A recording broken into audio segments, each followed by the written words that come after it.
आप सभी को जय मसीह की। मैं प्रभु यीशु मसीह के मधुर नाम में आप सभी का इस कलीसिया में स्वागत करता हूं। आइए हम आज की आराधना भजन 95 उसका 1 पद से 7 पद को पढ़कर शुरू करें।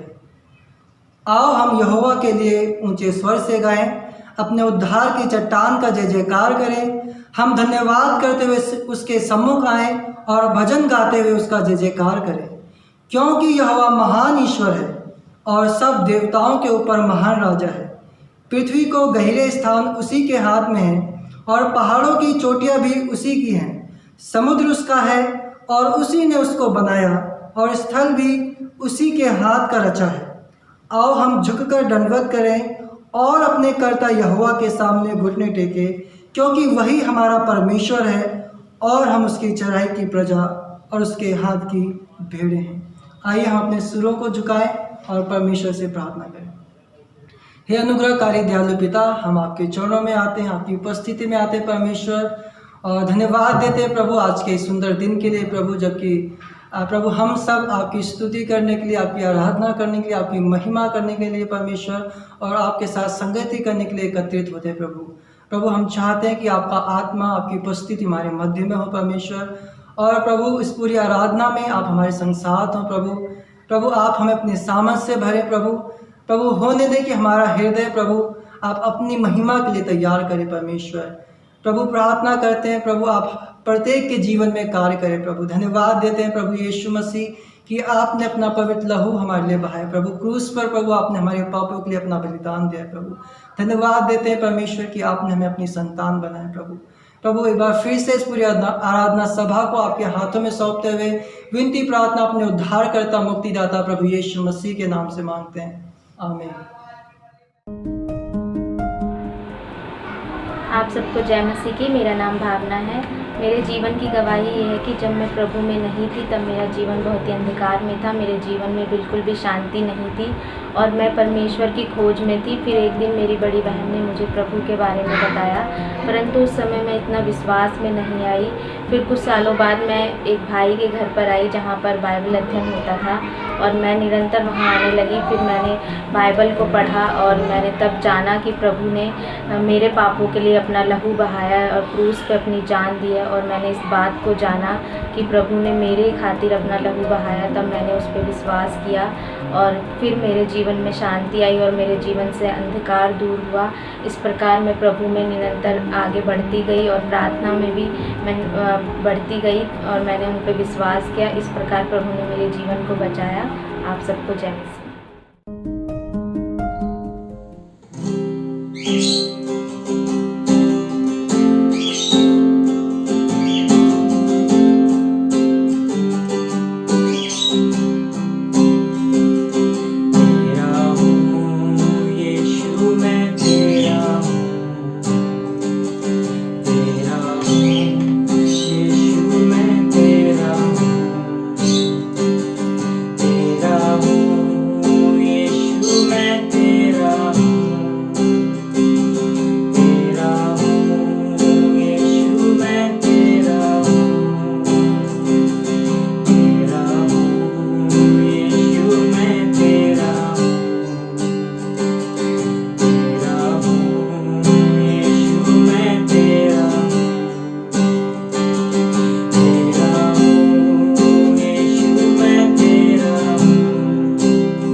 वफादार यीशु मुझे बना,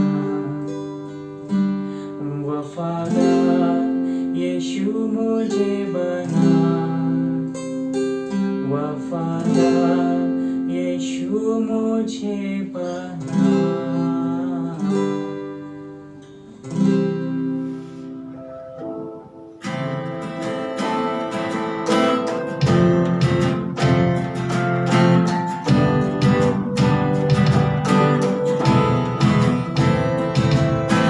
तेरा लहू बड़ा कीमती है प्रभु, तेरा लहू बड़ा कीमती है,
सबको जय मसीह की। कलीसियाई सूचना इस प्रकार है कि प्रत्येक रविवार आराधना का समय सुबह 9 से 10:30 बजे तक का होता है। आप सभी फेसबुक के माध्यम से और यूट्यूब के माध्यम से हमारे साथ जुड़ सकते हैं। हमारा फेसबुक अकाउंट है BBCF सोनिया विहार सत्संग दिल्ली, तो आप वहां से वीडियो देख सकते हैं। प्रत्येक महीने के अंतिम शनिवार को हम उपवास और प्रार्थना में मिलते हैं। तो 25 जुलाई को हम सभी अपना समय परमेश्वर के साथ उपवास और प्रार्थना में बिताएं। और तीसरी सूचना इस प्रकार है, जैसा कि आप सभी जानते हैं कि हम प्रतिदिन नियमित रूप से परमेश्वर के वचन को पढ़ रहे हैं और अब तक हम निर्गमन की पुस्तक पर हैं और इसे हम व्यवस्था विवरण तक पढ़ेंगे। और चौथी सूचना इस प्रकार है, आप हमें ऑनलाइन के माध्यम से परमेश्वर के लिए अपनी भेंट दे सकते हैं। नीचे हमारे चर्च की बैंक डिटेल्स है, जिसके माध्यम से आप सभी अपनी भेंट अर्पण कर सकते हैं। आज की सूचना ये है। धन्यवाद। आप सबको जय मसीह की। आइए वो समय है कि हम परमेश्वर के सम्मुख अपनी प्रार्थनाओं को लेकर चलें और हम सभी अपने हाथों को जोड़ेंगे, आंखों को बंद करेंगे और कहेंगे कि हे जीवित परमेश्वर के पुत्र प्रभु यीशु मसीह, मुझ पापी पर दया करें। जो भी जाने अनजाने में हमने गुनाह किए हैं पिता परमेश्वर, उन सभी को हम आपके प्रिय पुत्र प्रभु यीशु मसीह के सामने मान लेते हैं, क्योंकि हम जानते हैं पिता परमेश्वर कि वो हमें क्षमा करने में विश्वास योग्य है, क्योंकि उसने हमारी क्षमा के लिए कलवरी क्रूस पर दुख को सहा है, अपने बलिदान को दिया है। इसके लिए हम आपका हृदय से धन्यवाद करते हैं प्रभु। इसी विश्वास से हम आपके सम्मुख आते हैं। हमारे धन्यवादों को, हमारी प्रार्थनाओं को पिता परमेश्वर हम आपके सम्मुख लेकर आते हैं। हम धन्यवादी हैं प्रभु पिछली आराधना सभा के लिए प्रभु, जो हमने यूट्यूब और फेसबुक के माध्यम से हम कर पाए, वीडियो को देखने के माध्यम से अपने घरों में हम आपकी स्तुति और आपकी वंदना कर पाए प्रभु जी। इसके लिए हम आपका हृदय से आभारी हैं, हृदय से हम आपका धन्यवाद करते हैं प्रभु कि आपने इस पूरे सभा को सफल बनाने में आपने हमारी सहायता करी, जबकि काफ़ी तैयारियां उसके पीछे होती हैं पिता परमेश्वर। इसके लिए हम आपका धन्यवाद करते हैं कि आपका आत्मा हमें बुद्धि और समझ देता है, जिससे कि हम इस कार्य को आपकी महिमा के लिए पूरा कर पाए। इसके लिए हम आपका हृदय से धन्यवाद करते हैं। धन्यवादी हैं प्रभु कि हम प्रभु जी जो भी केयर ग्रुप्स हैं, जो भी प्रार्थनाएं हैं, उसके हफ्तों के बीच में पिता परमेश्वर करते हैं, उसके लिए भी हम आपका धन्यवाद करते हैं कि आप हमारे सभी विश्वासियों के हृदय में प्रभु जी अपने आनंद को उमेरते हैं। इसके लिए हम आपका धन्यवाद करते हैं। धन्यवादी हैं प्रभु कि आपने हमारी कलीसिया के तमाम सदस्यों को इस कोरोना वायरस से बचा के रखा है। इसके लिए हम आपका धन्यवाद करते हैं प्रभु जी कि हम सभी इस बीमारी से बच पाए हैं। इसके लिए हम धन्यवाद करते हैं। आपने हमें संभाले रखा, हमारी पूरी कलीसिया को आपने संभाले रखा, हर एक बच्चे को, बड़े को, बुजुर्ग को प्रभु आपने संभाल के रखा। इसके लिए हम आपका हृदय से धन्यवाद करते हैं। धन्यवादी है पिता परमेश्वर हमारे डॉक्टर्स के लिए, नर्सेस के लिए, पुलिस फोर्स के लिए, टास्क फोर्स टीम्स के लिए पिता परमेश्वर, उन लोगों के लिए जो इस संकट के दिनों में पिता परमेश्वर जो बीमारी से ग्रसित हैं उनके बीच में सेवा कर रहे हैं, उनकी सहायता कर रहे हैं। इसके लिए हम आपका धन्यवाद करते हैं कि प्रभु जी कि आपने अपनी कलीसियाओं में भी ऐसे लोग प्रभु जी दिए हैं जो पूरे हृदय समर्पण के साथ प्रभु इस कार्य को कर रहे हैं। इसके लिए हम आपका धन्यवाद करते हैं। उनके जीवन के लिए हम आपसे प्रार्थना करते हैं प्रभु जी, आप उन पर दया करें, उन्हें अपनी पूर्ण सुरक्षा को आप प्रदान करें, ताकि प्रभु जी वो सुरक्षित रहें, स्वस्थ रहें और आपकी महिमा अपने जीवनों से करते रहें। धन्यवादी हैं प्रभु जी टास्क फोर्स टीम के लिए, इस BBCF सोनिया विहार की धन्यवाद करते हैं प्रभु कि हम अभी तक इतने लोगों को सहायता दे पाए। इसके लिए हम धन्यवाद करते हैं कि आपने हमारी मदद करी कि हम ऐसे असहाय लोगों के पास पहुंच पाए जिनको पिता परमेश्वर सचमुच जरूरत थी इस लॉकडाउन के समय में। इसके लिए हम आपका धन्यवाद करते हैं पिता परमेश्वर। हम धन्यवाद करते हैं तमाम बातों के लिए और इस समय हम हमारी प्रार्थनाओं को आपके सम्मुख लेकर आते हैं प्रभु। हम प्रार्थना करते हैं खासतौर भाई प्रतीक के लिए पिता परमेश्वर। हम प्रार्थना करते हैं जबकि उसे खांसी है और वीकनेस है पिता परमेश्वर, हम प्रार्थना करते हैं आप उसे छुएं और पूर्ण रूप चंगा करें पिता परमेश्वर। हम प्रार्थना करते हैं प्रभु आप दया करें, अनुग्रह करें, ताकि आपके नाम के द्वारा पिता परमेश्वर, प्रभु यीशु के नाम के द्वारा प्रभु वो स्वस्थ हो सके और आपकी स्तुति और महिमा अपने जीवन से कर सके। इसी प्रकार हम प्रार्थना करते हैं भाई शशांक के मम्मी के लिए। बहन संजू के लिए पिता परमेश्वर हम प्रार्थना करते हैं, आप दया करें, जबकि उन्हें काफ़ी लंबे समय से प्रभु जी सांस लेने में समस्या है। हम प्रार्थना करते हैं पिता परमेश्वर आप दया करें ताकि वो इस समस्या से निजात पा सकें और आप पे पिता परमेश्वर संपूर्ण भरोसे को दिखा सकें।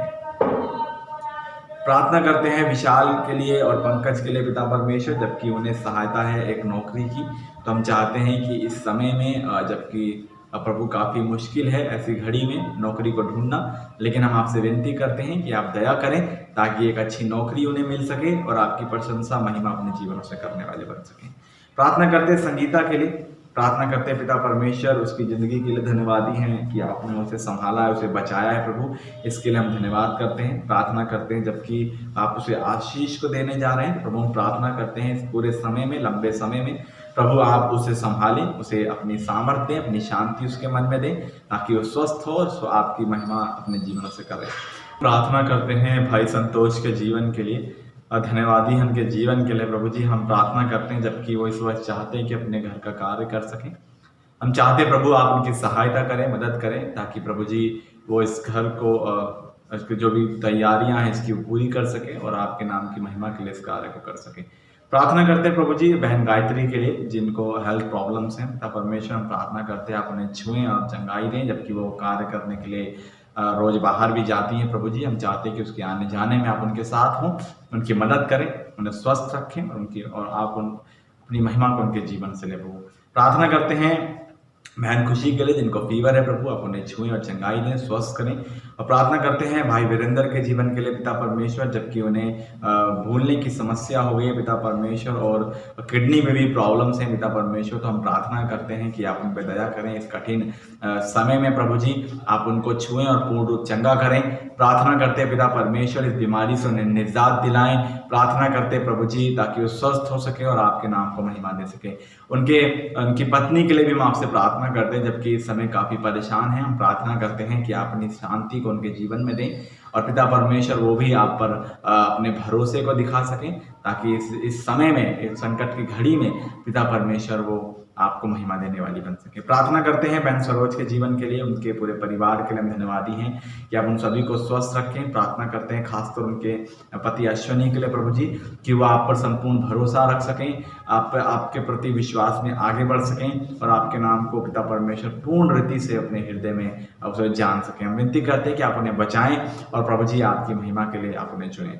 प्रार्थना करते हैं हमारे संसार के लिए पिता परमेश्वर कि हमारे संसार से इस बीमारी को आप दूर करें ताकि हम सभी लोग प्रभु जी आपको महिमा देने वाले बन सकें। हम प्रार्थना करते हैं हमारे चर्च में जो पिता परमेश्वर जिनके पास नौकरियां नहीं हैं, हम प्रार्थना करते हैं कि आप उनका इंतजाम करें प्रभु ताकि उन्हें एक अच्छी नौकरी मिल सके ताकि अपने घर का पालन पोषण वो कर सके।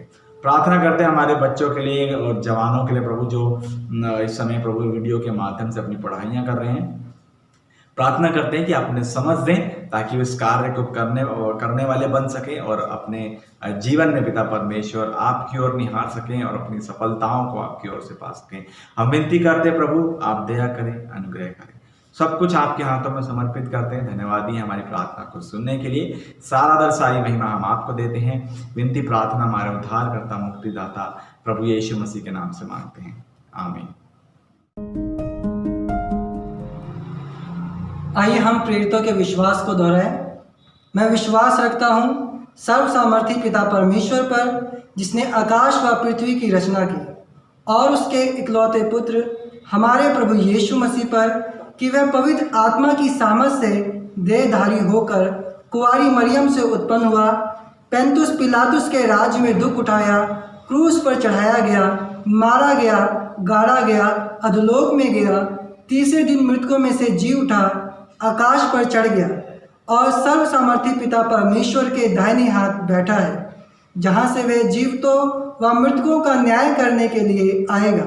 मैं विश्वास रखता हूँ पवित्र आत्मा पर, विश्वासियों की मंडली पर, संतों की संगति पर, पापों की क्षमा, देह के जी उठने और अनंत जीवन पर।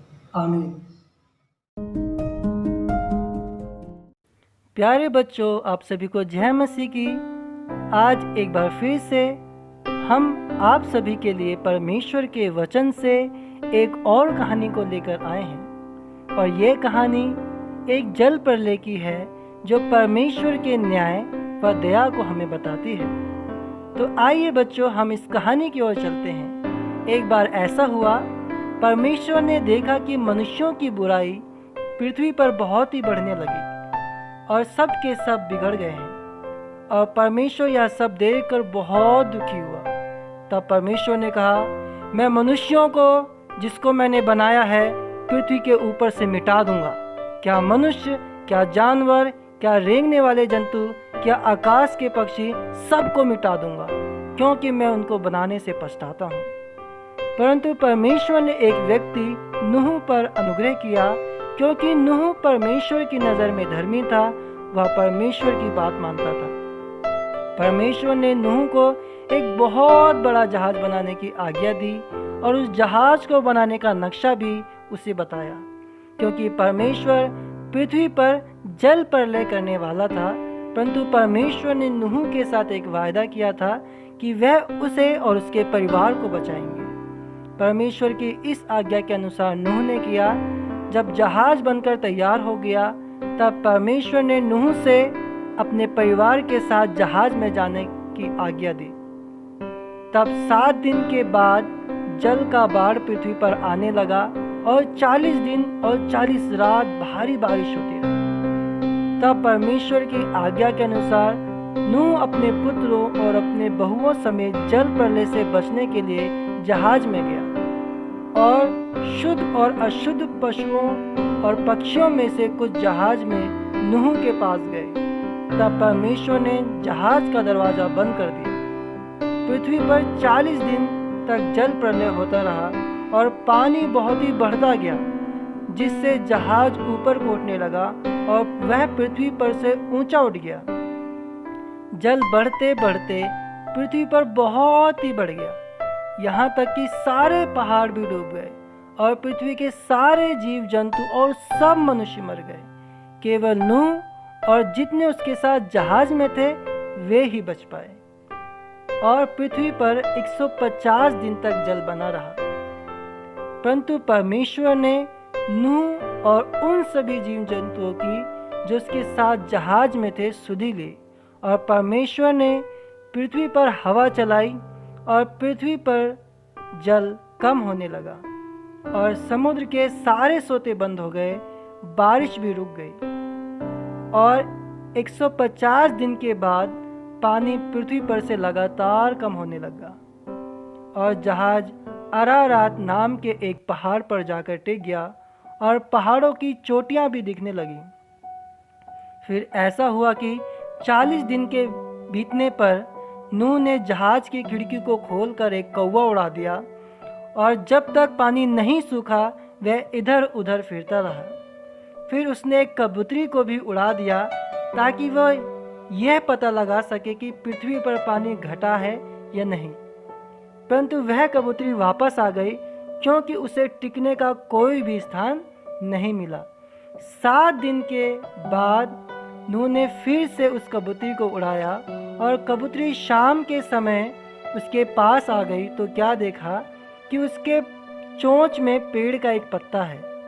इससे नूह ने जान लिया कि पृथ्वी पर पानी घट गया है और फिर 7 दिन ठहर कर उस कबूतरी को उड़ा दिया और वह उसके पास फिर कभी नहीं आई। नूह जब 601 वर्ष का हुआ तब उसके दूसरे महीने के 27वें दिन जल पृथ्वी से पूरा सूख गया।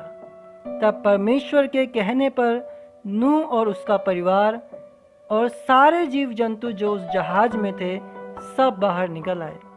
तब नूह ने परमेश्वर को धन्यवाद दिया और परमेश्वर ने नूह के साथ यह वादा किया कि वह फिर कभी जल प्रलय के द्वारा सबको नष्ट नहीं करेंगे।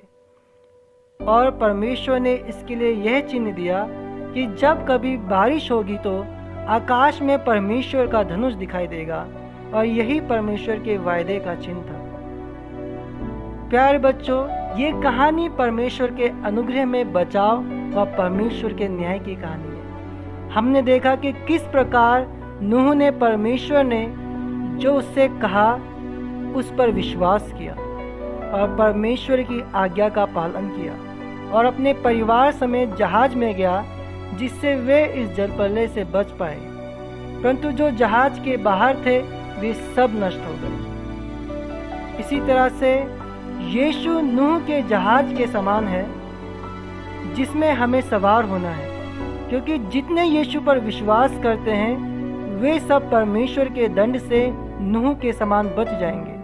परंतु जितने यीशु पर विश्वास नहीं करते और अपने पापों से मन नहीं फिराते वे सब दंड पाएंगे। सो बच्चों, हमारा बचाव केवल प्रभु यीशु मसीह में ही है। हमें यीशु मसीह पर विश्वास करना है और अपना जीवन उसे देना है। परमेश्वर आप सभी को आशीष दे। आमीन।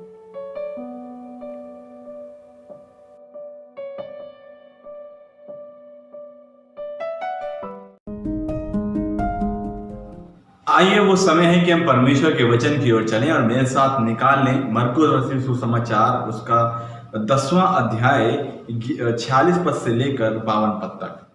मरकुस रचित सुसमाचार 10वां अध्याय 46 पद से लेकर 52 पद तक।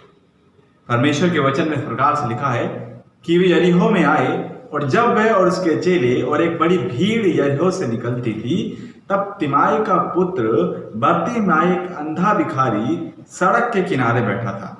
वह यह सुनकर कि यीशु नासरी है, पुकार पुकार कर कहने लगा, हे दाऊद की संतान यीशु, मुझ पर दया कर। बहुतों ने उसे डांटा कि चुप रहे, पर वह और भी पुकारने लगा, हे दाऊद की संतान मुझ पर दया कर। तब यीशु ने ठहर कर कहा, उसे बुलाओ। और लोगों ने उस अंधे को बुलाकर उससे कहा, ढांढस बांध, उठ, वह तुझे बुलाता है। वह अपना कपड़ा फेंक कर शीघ्र उठा और यीशु के पास आया। इस पर यीशु ने उससे कहा, तू क्या चाहता है कि मैं तेरे लिए करूं? अंधे ने उससे कहा, हे रब्बी, यह है कि मैं देखने लगूं। यीशु ने उससे कहा, चला जा, तेरे विश्वास ने तुझे चंगा कर दिया है। वह तुरंत देखने लगा और मार्ग में उसके पीछे हो लिया। आइए हम प्रार्थना करें। सर्वशक्तिमान परमेश्वर, मैं आपसे प्रार्थना करता हूं आज के इस वचन के लिए प्रभु जो पढ़ा गया। हम विनती करते हैं प्रभु कि हम सभी लोगों की आप सहायता करें, सुनने वालों पर सहायता करें, मुझ पर सहायता करें, ताकि हम आपके वचन से सीखने वाले बन सकें और अपने जीवन में पिता परमेश्वर हम आपको महिमा देने वाले बन सकें। मैं विनती करता हूं कि आपका पवित्र कलाम हमें सामर्थ दे, ताकि हम अपने जीवनों में आपके प्रति प्रभु आपको आदर देने वाले बन सके। हम विनती करते हैं पिता परमेश्वर, इस समय को आप संभालें, मेरी आप सहायता करें, ताकि मैं आपके वचन को स्पष्टता से बोल सकूं। सुनने वालों के लिए हम आपसे प्रार्थना करते हैं कि वो सुनने के माध्यम से आपको महिमा, आदर और जलाल देने वाले बन सके। सब कुछ आपके हाथों में समर्पित करते हैं। आगे के समय को भी हम आपके हाथों में सौंप देते हैं। विनती प्रार्थना हमारे उद्धारकर्ता मुक्तिदाता प्रभु यीशु मसीह के नाम से मांगते हैं, आमीन। परमेश्वर हमारी परवाह करता है। आज का जो शीर्षक है इस पूरे खंड का, उसमें हम देखेंगे कि परमेश्वर हमारी परवाह करता है, और इसको हम 3 बातों से देखेंगे। पहली बात कि मसीह की दया को अपने जीवन के लिए पुकारें, 46 से 48 में। दूसरी बात, मसीह के निमंत्रण को अपने जीवन में स्वीकार करें, 49 से 50। और तीसरी बात, मसीह के सामने अपनी अयोग्यताओं को माने, 51 और 52 पद। तो इन 3 बातों को आज हम इस घटना के अनुसार क्या करेंगे, परमेश्वर के वचन से सीखेंगे। तो यदि हम एक बड़ी भीड़ में अकेलापन महसूस करते हैं, तब हम उसका सामना कैसे करते हैं? हम अपने उस अकेलेपन को किसकी ओर लगाते हैं? जब हम दुख में होते हैं तो हो सकता है हम सवाल करें कि क्या परमेश्वर को हमारी परवाह है, या वह जानता भी है कि हम पर क्या बीत रही है? क्या परमेश्वर को हमारी सुधि है? एक मनुष्य होने के नाते हम इस बात को अपने जीवन में सोच सकते हैं, या हमारे मन में ये बात आ सकती है। हमारी गंभीर परिस्थितियों में हमें उसके बारे में गलत धारणा दे सकती हैं, या हम कुछ अलग ही उसके बारे में सोच सकते हैं। जैसा आजकल के समय में हो रहा है। हमारे दिमाग में एक ख्याल आ सकता है कि परमेश्वर हमारे बारे में इस गंभीर परिस्थिति में, इस संकट के समय में कुछ सोच भी रहा है या फिर नहीं। और कुछ इस तरह की घटना यरीहो के पास घटती है जब यीशु और उसके चेले और एक बड़ी भीड़ जो यरीहो से निकलती है उसमें देखते हैं, जैसे हमने यहां पर पढ़ा। हम कहां की ओर मुड़ते हैं जब हम अपने जीवनों में अकेलापन और असहाय महसूस करते हैं। हमें इस बात को जानना है, हम क्या करते हैं जब हम रोते हैं। आइए हम उस अंधे भिखारी को देखें कि वो क्या करता है जब उसकी परिस्थितियों का सामना प्रभु यीशु मसीह के सामने यहां पर होता है। वो क्या करता है जब वो सुनता है कि यहां से यीशु मसीह होकर गुजर रहे हैं। तो आइए हम पहले पद की ओर चलें, पहले खंड को देखें जहां पर जैसा मैंने बताया मसीह की दया को अपने जीवन के लिए पुकारे। 46 और 48 पद में आइए हम इसे पढ़ें। वे यरीहो में आए और जब वह और उसके चेले और एक बड़ी भीड़ यरीहो से निकलती थी तब तिमाई का पुत्र बर्तिमाई, एक अंधा भिखारी, सड़क के किनारे बैठा था। वह यह सुनकर कि यीशु नासरी है पुकार पुकार कर कहने लगा, हे दाऊद की संतान यीशु मुझ पर दया कर। बहुतों ने उसे डांटा कि चुप रहे, पर वह और भी पुकारने लगा, हे दाऊद की संतान मुझ पर दया करें। हम यहां पढ़ पा रहे हैं कि किस प्रकार से जब बर्तिमाई ने इस बात को सुना कि यीशु वहां से जा रहे हैं और वो क्या करने लगा, पुकारने लगा। यीशु मसीह यहां पर यरूशलेम की ओर बढ़ रहे हैं और इससे पहले कि वो यरूशलेम पहुंचे वे यरीहो में आते हैं जहां से एक भीड़ उनके पीछे हो लेती है जो उस मार्ग में फसह के पर्व के तीर्थ यात्री थे, जो यरीहो को छोड़ते हुए यरूशलेम की ओर बढ़ रहे थे। तभी एक व्यक्ति जो अंधा है और वो एक भिखारी भी है जिसके जीवन में अंधेरा है, जो यरीहो के रास्ते में एक सड़क के किनारे बैठा हुआ था।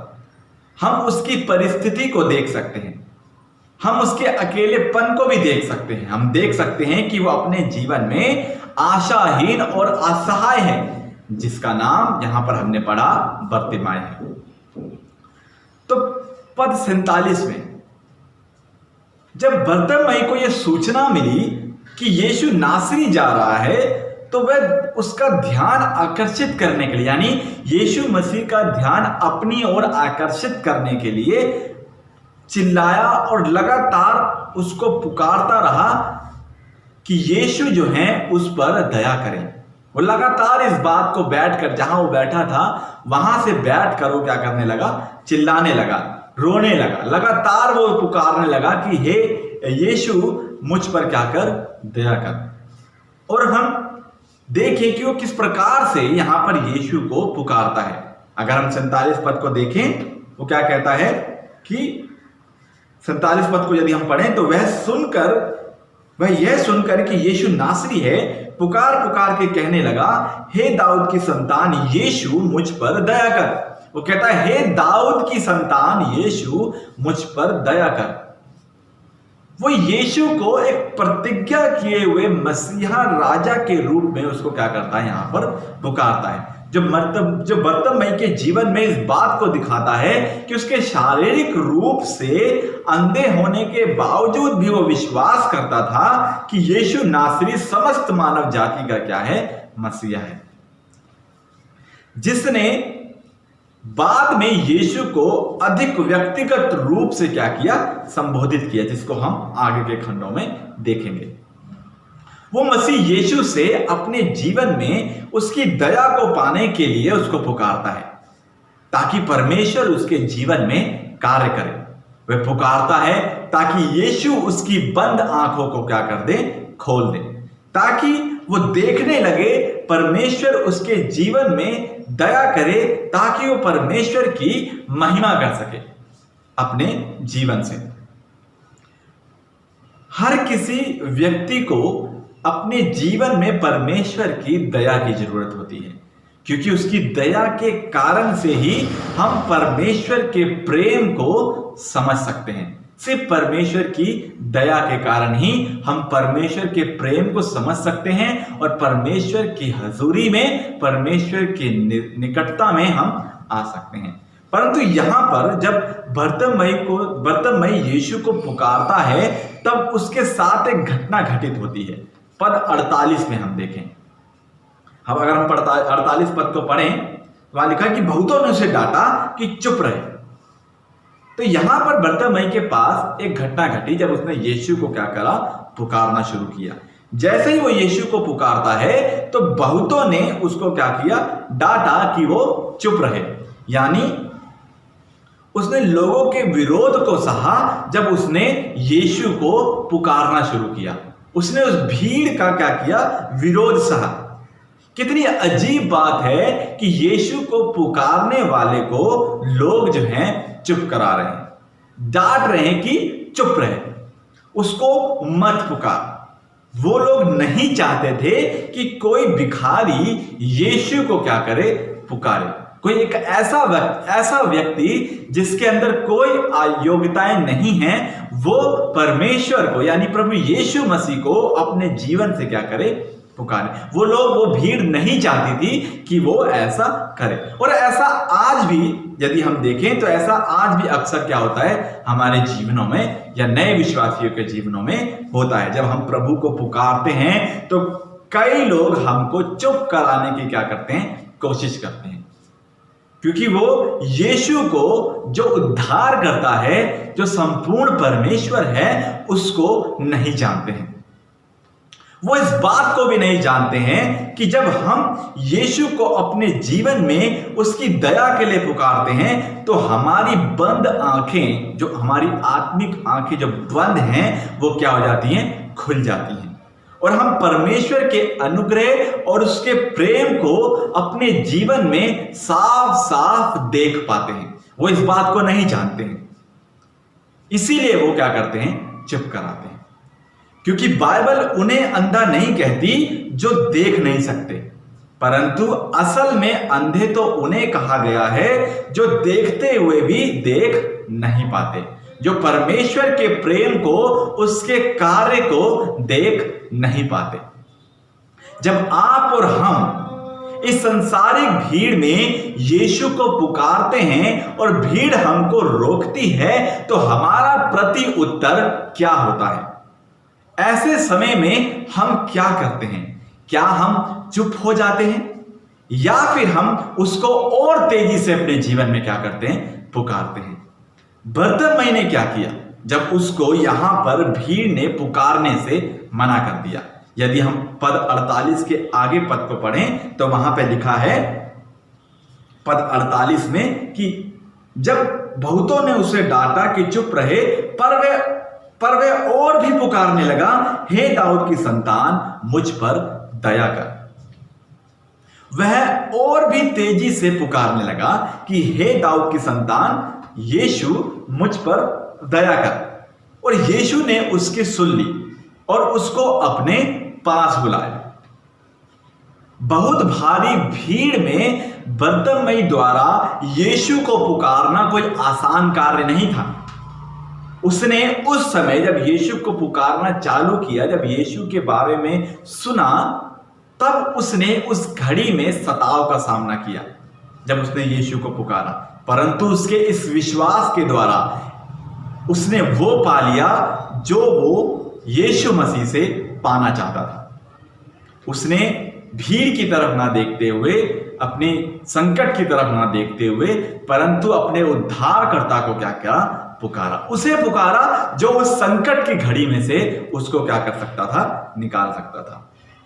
जब हम अपने दुख और सताव में होते हैं तो हम सोच सकते हैं कि संसारिक शोर शराबे में परमेश्वर तक हमारी आवाज कैसे पहुंचेगी? क्या परमेश्वर हमारी ओर कान लगाएगा? क्या जो प्रार्थनाएं हम परमेश्वर के सम्मुख करेंगे क्या वो सुनेगा? लेकिन हमें इस बात को याद रखना है कि पवित्र शास्त्र हमें सिखाता है कि हमारा परमेश्वर जो है, जिसकी हम आराधना करते हैं, वो सर्वज्ञानी परमेश्वर है। यानी वो हमारी सभी बातों को क्या करता है, जानता है। कोई भी कार्य व्यक्ति और स्थिति उससे छुपी हुई नहीं है। यहोवा मन को जांचता है और विचारों में जो कुछ उत्पन्न होता है उसको वो क्या करता है, समझता है। अपने सिद्ध ज्ञान के कारण वह हमें गहराई से जानता और समझता है कि हमारी क्या क्या जरूरतें हैं। वो इस बात को जानता है क्योंकि वो कहता है कि मैं मनों का जांचने वाला क्या हूं, परमेश्वर हूं। वह अपनी दया को हम पर उजागर करता है, जैसा उसने भजन 103 उसके 13 पद में लिखा है, कहा है कि जैसे पिता अपने बालकों पर दया करता है वैसे ही यहोवा अपने डरवैयों पर दया करता है। जब हम अपने जीवन में अकेलेपन को या असहाय को या संकट को महसूस करते हैं या ऐसी परिस्थिति को महसूस करते हैं जिसमें हमारा उसे पुकारना कठिन लगता है, तो जरूरी है कि हम उस समय में परमेश्वर की उपस्थिति को क्या करें, मांगे। और जैसे बर्तिमई ने यहां पर पुकारा उसी प्रकार से हम परमेश्वर के सामने उसको पुकारें, हम उसकी ओर चिल्लाएं, उसे पुकारें, तो वह जरूर हमारी सुनेगा और हम पर दया करेगा, क्योंकि परमेश्वर अपने डरवैयों पर क्या करता है, दया करता है। जो उसकी आज्ञाओं को मानते हैं, जो उस पर भरोसा रखते हैं, उसकी विश्वास योग्यता में चलते हैं, उन पर परमेश्वर जो है दया करता है। आइए हम दूसरे खंड की ओर चलें। मसीह के निमंत्रण को अपने जीवन में स्वीकार करें। 49 से 50। आइए इसको पढ़ें। तब यीशु ने ठहरकर कहा, उसे बुलाओ। और लोगों ने उस अंधे को बुलाकर उससे कहा, ढाढ़स बांध, उठ, वह तुझे बुलाता है। वह अपना कपड़ा फेंककर शीघ्र उठा और यीशु के पास आया। पद 49 में यीशु का निमंत्रण बर्तिमई के पास पहुंचता है, जो इस बात को दिखाता है कि यीशु मसीह जो हैं हमारी परवाह करते हैं, वो हमारे जीवन में प्रवेश करना चाहते हैं। क्योंकि यीशु ने उस अंधे व्यक्ति की पुकार को अनसुना नहीं किया जब उसने पुकारा, परंतु लोगों ने अनसुना कर दिया, उसने कहा कि चुप रहे। परंतु जब यीशु ने सुना तब उसने उसकी पुकार को अनसुना नहीं किया और उसने अपनी यात्रा को वहीं रोक दिया और लोगों को उसे बुलाने के लिए कहा, उसके पास भेजा। यानी यीशु ने खुद उसको अपने पास आने का बुलावा भेजा। और फिर हम आगे देखते हैं कि भीड़ ने उसको प्रोत्साहित किया, कहा पद 49 में कि ढाढ़स बांध, वह तुझे बुलाता है। वही भीड़ जो उसे चुप करा रही थी, बाद में यीशु के बुलाने के बाद में उससे कहते हैं कि ढाढ़स बांध, वह तुझे बुलाता है। इसमें बर्तिमई को प्रेरणा मिली और वह अपना बाहरी वस्त्र फेंक कर, जो कि उसने अपने सामने भीख इकट्ठा करने के लिए बिछाया हुआ था, उसे उछाल कर खड़ा हो गया और यीशु के पास आया। यदि हम यीशु की सेवकाई के समय में इस बात को देखें तो हम पाते हैं कि यीशु ने बार बार लोगों के प्रति अपने पिता के परवाह को, यानी अपने परवाह को लोगों के प्रति क्या कर रहा है, दर्शाया है। जैसे अगर हम देखें पिछले अध्यायों में कि यीशु जब निकोदेमुस से मिले और बिना किसी संदेह, बिना किसी निंदा और बिना किसी आरोप के उसे परमेश्वर पिता का मार्ग दिखाया। यीशु ने फिर जब जक्कई से भेंट की, वो एक ऐसा व्यक्ति था जिसकी बेईमानी ने बहुतों को आर्थिक नुकसान पहुंचाया था। और फिर यीशु उस सामरी स्त्री से भी मिले जिसे समाज ने बहिष्कृत कर दिया था क्योंकि उसने 5 पति कर रखे थे। और अब यहां उसने एक अंधे भिखारी की पुकार के कारण अपनी यात्रा में क्या किया, विलंब कर दिया। और हम इन सभी के जीवनों से देख सकते हैं कि जब यीशु मसीह ने इनके जीवन में प्रवेश किया, यानी निकोदेमुस के जीवन में, जक्कई के जीवन में, सामरी स्त्री के जीवन, जब इनके जीवन और यहाँ बर्तिमई के जीवन में, जब इनके जीवन में प्रभु यीशु मसीह ने प्रवेश किया, तो इन सभी के जीवन पूरी तरह से परमेश्वर में क्या हो गए, बदल गए। जो पहले अलग जीवन था वो बदल कर परमेश्वर में एक विश्वासी का जीवन हो गया, एक दया भरा जीवन हो गए, क्योंकि उन्होंने परमेश्वर के निमंत्रण को अपने जीवन में क्या किया, स्वीकार किया। जो इस बात को साबित करता है कि यीशु के हमारे जीवन में आ जाने के कारण से हम निश्चित हो सकते हैं कि हमारा स्वर्गीय पिता हमारी परवाह करता है। हमारे जीवन में यीशु मसीह का आना परमेश्वर का एक महान कार्य है जो उसने समस्त मनुष्य जाति के लिए प्रभु यीशु मसीह में क्या करा है, दिखाया है। जब हमारे जीवन में यीशु का निमंत्रण आता है तो हम उसको कैसा प्रत्युत्तर देते हैं? क्या हम उसको अपने जीवन में आने देते हैं या फिर हम अपने हृदय के दरवाजे को बंद कर लेते हैं? सामरी स्त्री ने परमेश्वर के निमंत्रण को स्वीकार किया, जक्कई ने अपने जीवन में प्रभु यीशु मसीह को आने दिया, निकोदेमुस ने भी अपने जीवन में प्रभु यीशु मसीह। हम क्या करते हैं जब परमेश्वर का वचन, परमेश्वर का निमंत्रण प्रभु यीशु मसीह के रूप में हमारे सामने आता है? क्या हम उसे स्वीकार करते हैं या फिर हम अपने हृदय के दरवाजे को बंद कर लेते हैं? और क्यों हम यीशु मसीह के पास आए? क्यों हमें उसके निमंत्रण को अपने जीवन में स्वीकार करना है? इसके लिए क्योंकि यीशु ने कहा, यूहन्ना रचित सुसमाचार 6 अध्याय उसके 37 पद में, कि जो कुछ पिता मुझे देता है वह सब मेरे पास आएगा और जो कोई मेरे पास आएगा उसे मैं कभी ना निकालूंगा। 40 पद ने कहा कि जो कोई पुत्र को देखे और उस पर विश्वास करे वह अनंत जीवन पाए और मैं उसे अंतिम दिन फिर जिला उठाऊंगा। इसीलिए हमें यीशु मसीह के पास क्या करना है, आना है, ताकि वो हमें अनंत जीवन दे सके। वो हमारा रिश्ता परमेश्वर के साथ, पिता के साथ अच्छा कर सके। हम परमेश्वर पिता को, जिसने हमारी उत्पत्ति करी है, यीशु मसीह को हम क्या कर सकें, जान सकें। तभी पतरस ने यीशु से कहा कि हे प्रभु, हम किसके पास जाएं? अनंत जीवन की बातें तो तेरे पास ही। तो आज यीशु हमें भी अपने पास बुलाता है ताकि वो हमको अनंत जीवन दे सके और हम अपने पापों को छोड़कर उसकी ओर अपने मन को लगा सकें। परमेश्वर का प्रेम हमारे ऊपर प्रकट होता है और वह चाहता है कि हम अपने सवालों और दुखों को लेकर यीशु के पास आएं। इसीलिए प्रभु यीशु मसीह ने कहा कि तुमको संसार में दुख और कलेश होता है, परंतु ढाढ़स बांधो, मैंने संसार को जीत लिया है। आइए हम तीसरे खंड की ओर चलें। मसीह के सामने अपनी अयोग्यताओं को माने। 51 और 52 पद में यहां पर इस प्रकार से लिखा है, इस पर यीशु ने उससे कहा, तू क्या चाहता है कि मैं तेरे लिए करूं? अंधे ने उससे कहा, हे रब्बी, यह है कि मैं देखने लगूं।